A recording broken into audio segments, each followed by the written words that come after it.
It's a literal walk from the financial sector of this country to the political one, and really that's the problem. It's that connected corruption between those two units of our society.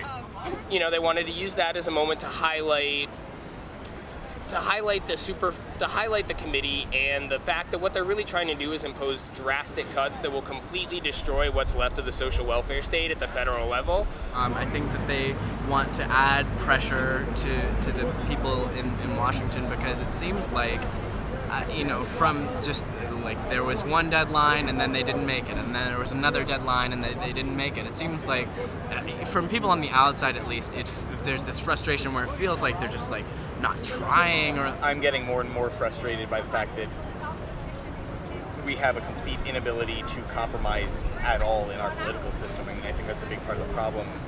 We've created this divisive, my team versus your team mentality that doesn't work for anyone, and it's getting old.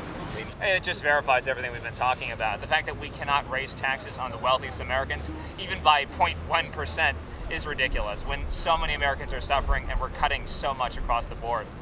One of the things that really was the straw that broke the camel's back for me personally with Barack Obama was the fact that he extended the Bush tax cuts. I was already hurting with Guantanamo and the extending of the wars.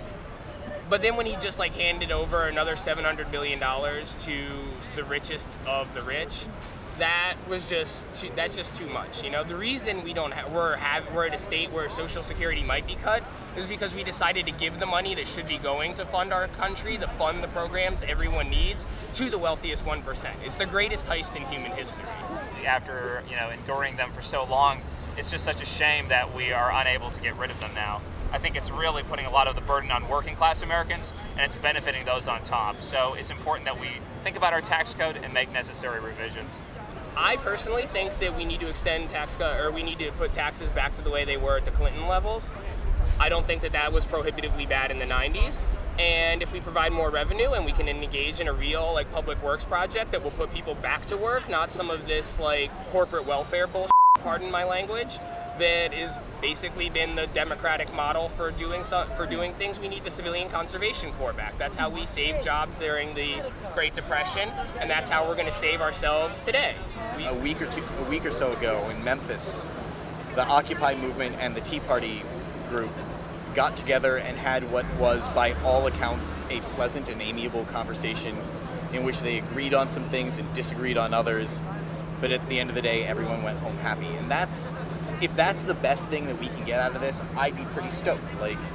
Hey, let's start talking to each other again and hold our leaders to do the same thing. Don't stonewall something because of the letter behind a name. And it's on both sides. I'm definitely not picking a team here.